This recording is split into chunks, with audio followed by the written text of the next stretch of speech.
Welcome everybody to another Final Fantasy VII Ever Crisis video.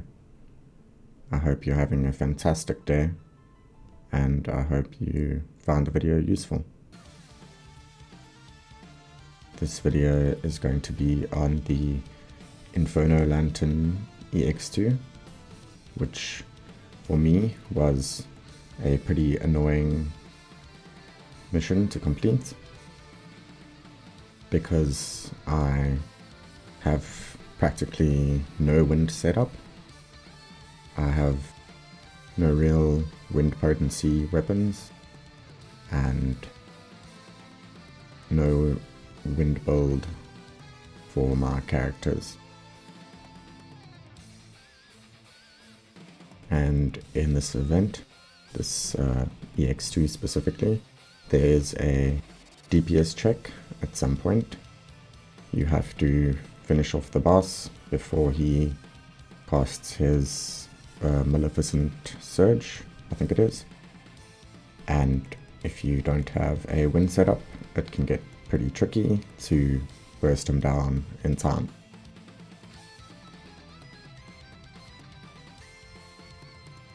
So if you are having trouble with this mission, and like me, you do not have a strong wind setup, hopefully this video will help you navigate your way through the fight and manage to complete it.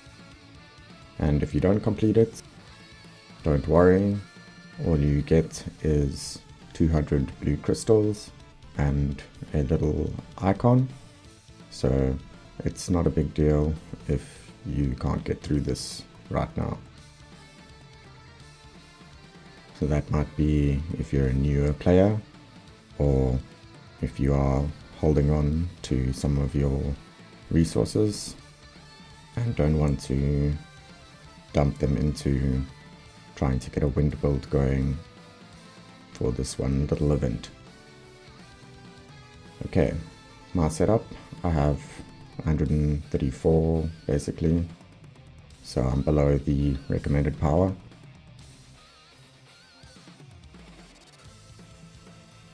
And my setup is quite average. I have Sephiroth as magic DPS with edged wings and our needy. Sub weapons are the best that I can get to max boost magic attack at level 7.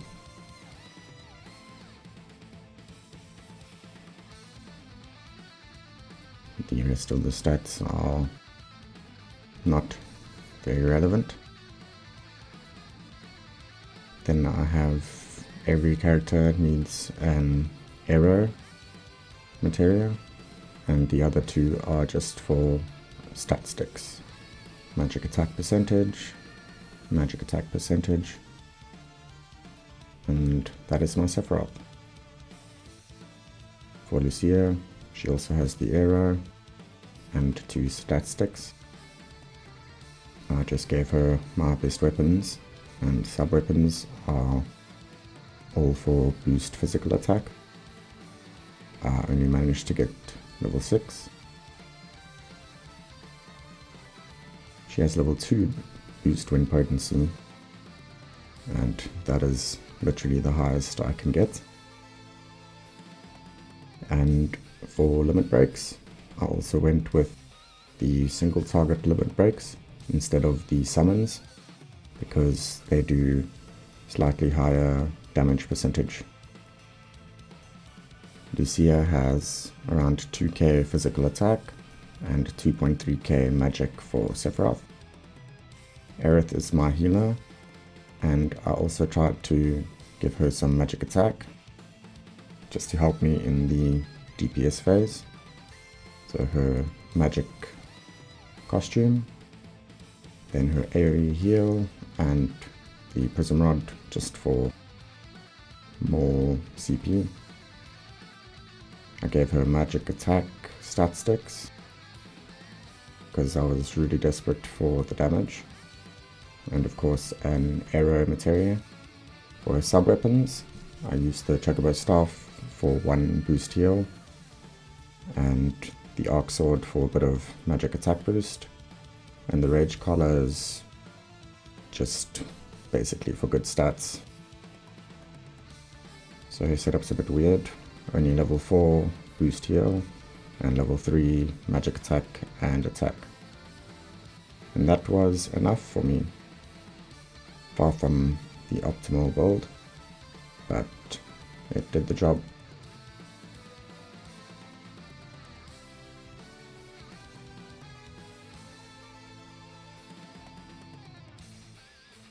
Onto the fight itself.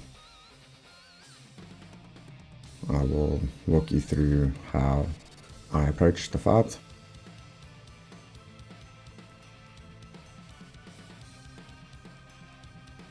And maybe if you have not done it yet, or if you're struggling with it, you can hopefully take something away from this. I start off controlling my DPS and spamming arrow on the ads. The general rule for this fight is that you want to kill the ads as fast as possible. If you take too long on the ads, he will eventually cast the Maleficent Surge that just one-shots you.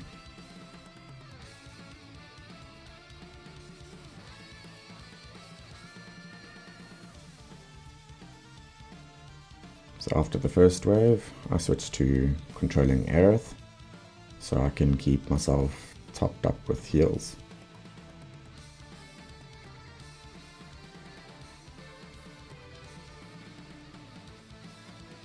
Until his defenses drop, you can only focus the ads, because any damage you do to him, physical or magical, will be blocked.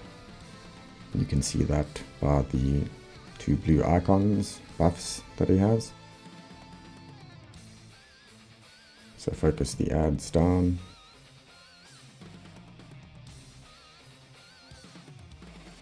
And at the end of the 4th wave, he will drop his defenses, and you will need to burst him down as fast as possible.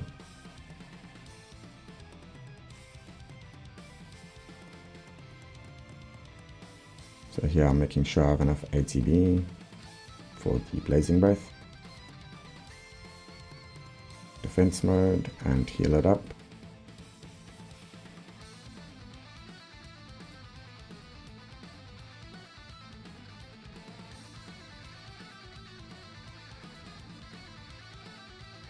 This is the 4th and final wave. These little guys actually do quite a lot of damage as well, so make sure you kill them as fast as possible, but also stay on top of healing.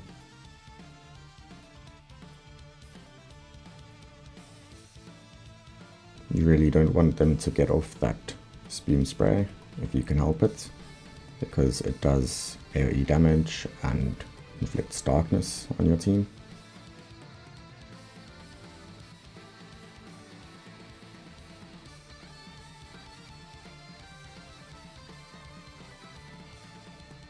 You can see my HP is getting pretty low, but now the ads are defeated and it says the fortification has crumbled.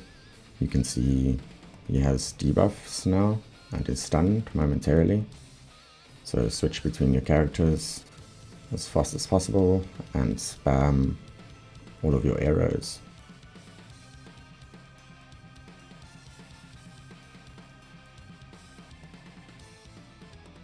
I don't think it matters if you limit break straight after the stun or just before he's about to kill you. I use mine. I didn't even bring Aerith's healing limit break because I needed as much damage as possible to burst him down before he casts his one shot. And basically, the trick to this fight is that you burst him down before he starts casting or finishes casting his Maleficent Surge, which will one-shot you. So if you have enough DPS, you'll be able to burst them down, and that'll be the fight. Thank you so much for watching. Have a great day, and see you in the next one. Bye bye.